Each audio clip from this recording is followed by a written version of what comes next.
Yeah. Okay. So our other area, Norma, which I think is an oft misunderstood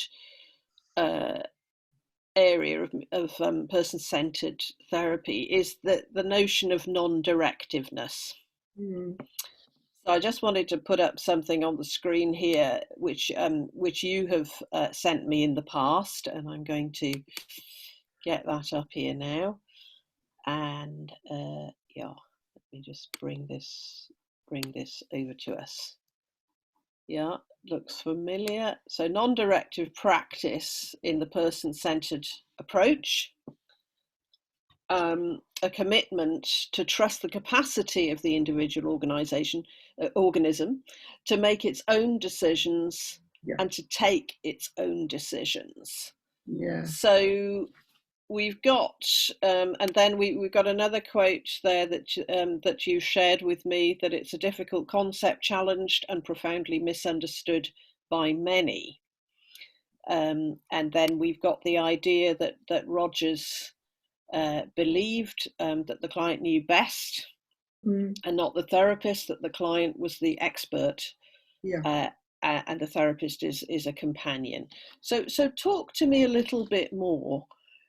So that's, that's sort of the idea. On the one hand, people kind of see it as a bit overly passive, that person-centered therapy has a bit of a reputation, a bit of being a bit soft, a bit passive. And that non-directiveness seems to be particularly critiqued. So sort of come back at me on that one, if you would. Let me see if I can put it into a bit of context first, sort of tell you where it all evolved from. Because it was part of client-centered theory many years ago. Rogers explored it first in the 1940s, okay, and called theory non-directive theory. And then he incorporated it when he renamed the theory as client-centered theory. And that was when he took the idea that the therapist, the therapist at that, as they were termed in those days, was the expert on the client, right? And it sort of rejigged the idea that actually there was a more equal relationship, and that the needs of the client had to be taken into consideration. And I think non-directivity remains an important aspect of client-centered work, though as the person-centered approach developed over the decades, it became a matter of great debate, of research, of disagreement, as the approach itself developed into firstly Eugene Gendlin's focusing, and latterly into Robert Elliott and Rice's emotion-focused therapy. So it's an ongoing debate, okay? It's not yet been resolved, but I think you're asking more about why it's important in the client-centered approach. I think it's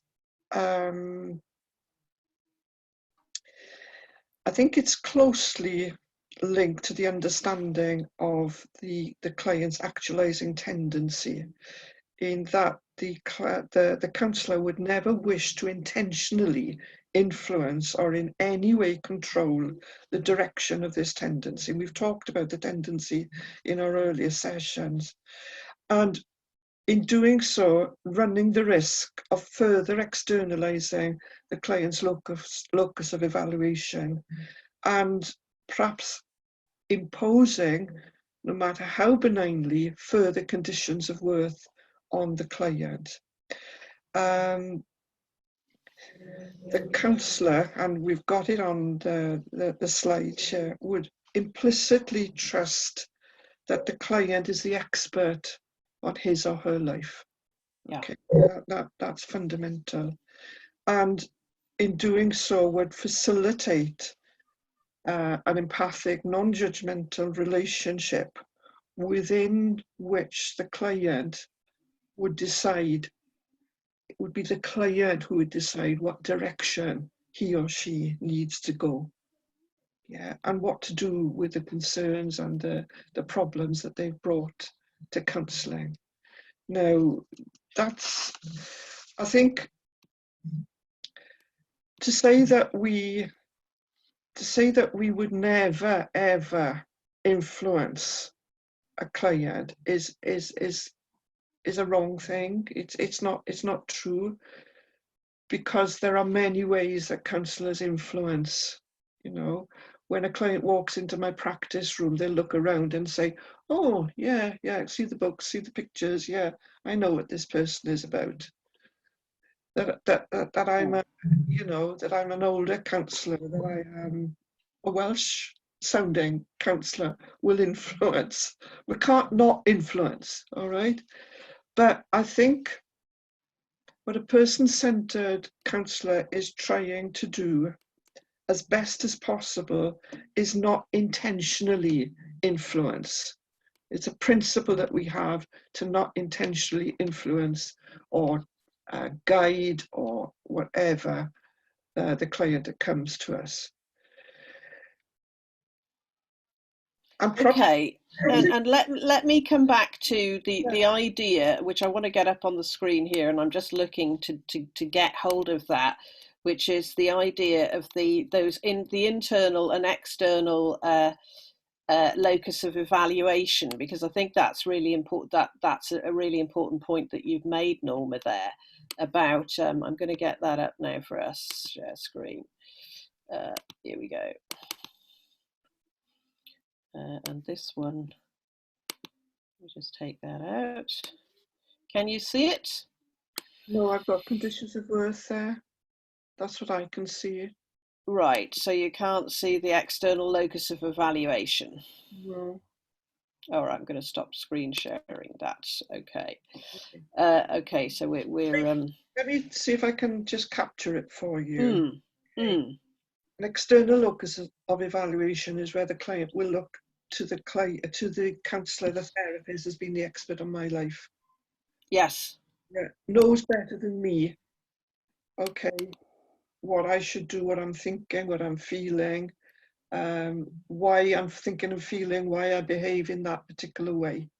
Okay, and I will, because I have always looked to others as knowing more about me or expecting more about me than I could do for myself, that there's a shift to say, yeah, the counsellor will know how to do this for me. You know, they'll know how to fix it for me.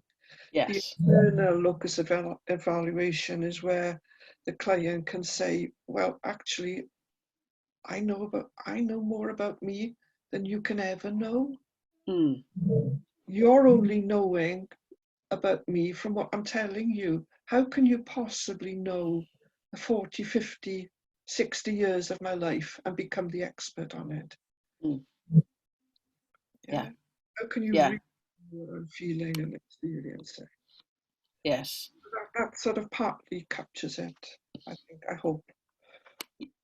Yes, I think that's and in one sense it's the opposite of passive, really, because you know, we could argue from there, can't we, that a more active form of therapy, where the counsellor is issuing instructions about various behavioural activities and so on, encourages the passivity of the client, whereas actually the person-centered method is encouraging the motivation to come from within, and that's going to be much more sustainable and long-lasting, isn't it? Yes, I think you're right in Yeah. that. I mean, So it's powerful. When we get it right, it's powerful. I'm very familiar with people considering the person-centered approach to be passive. That me being non-directive, you know, you're non-directive, so you don't ask questions, do you? you don't set the agenda, do you? You know,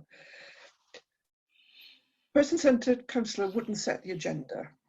Okay, we wouldn't attempt to control the client's processes and thinking, right, and how they make sense of what's happening to them.